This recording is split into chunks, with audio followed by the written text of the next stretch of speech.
Thank you, Miss, for the nice introductory. Delegates, I will be speaking on human rights and my experience as a refugee. Good afternoon. It's promising to live in a century where there is greater recognition of human rights than ever before.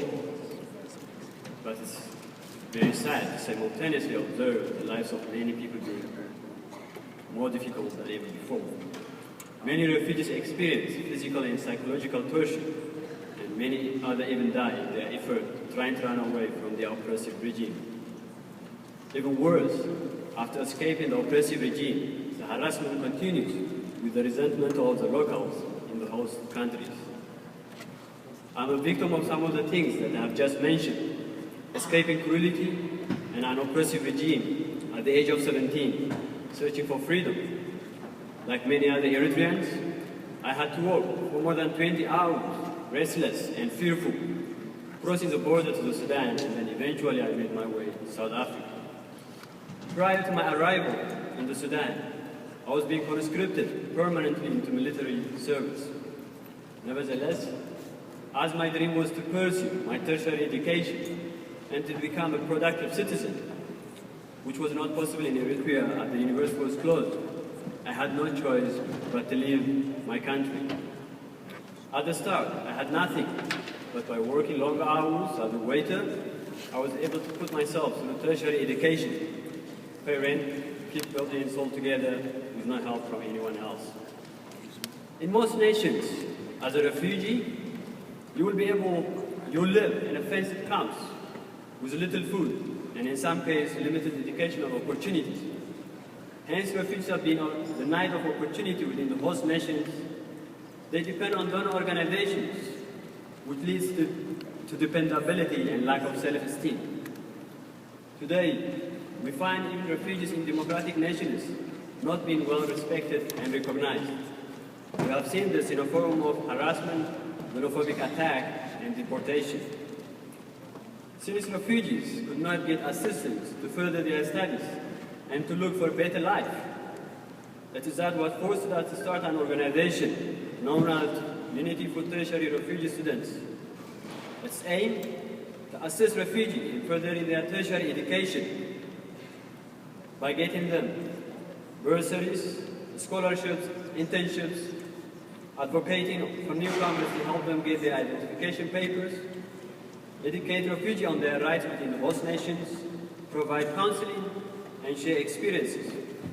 Our skills also include developing leadership skills, share some issues of human rights, and engage in peaceful demonstration to ensure our voices are heard. Partly, since the United Nations High Commissioner for Refugees, UNHCR, has shown significant assistance to assisting refugees to further their studies and to get any support. But most importantly, as of my own experience, I was denied of the normal life of any young person, as all my energy went towards supporting my education with no time for life extras. This is what inspired me to contribute in assisting other refugees while I'm a refugee. In addition, I could not endure any human being to go through the same hardship that I went through to further my education. The most rewarding thing is to see when a refugee graduates and seeing them happy, which initially seemed impossible. My other involvement also includes with the Eritrean Movement for Democracy and Human Rights, which is based in South Africa, which I serve as an executive committee member. The Eritrean Movement for Democracy and Human Rights is a civic organization aimed at promoting human rights and justice for fellow citizens. Through this, we mobilize, campaign towards overcoming the current oppressive regime and make the future democratic Eritrea a reality.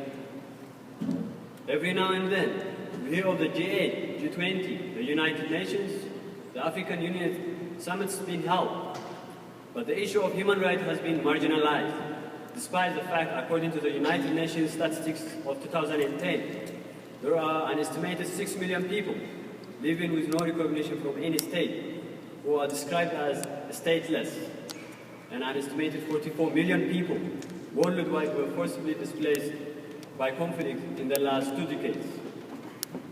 Fellow young men and women, if I could leave you with a humble request, it would be to accommodate refugees within your country, to help them integrate into the society, encouraging governments to provide greater assistance in providing educational opportunities, and recognize the richness that refugees contribute in making host countries multicultural, and in addition to enhancing the values to the economy. Delegates, I feel compelled to close my speech by encouraging all of you to join the campaign of respecting human rights and uplifting the oppressed and minority in your respective countries. As a refugee, I pledge to excel my assistance in making the dream of any refugee possible, and to become part of the solution towards what it seems endless increasing number of refugees. The hope of any refugee, delegates, is to live a useful, peaceful, and happy life somewhere in the world, just as you do. To live a useful, peaceful, and happy life just somewhere in the world as you do. Thank you very much.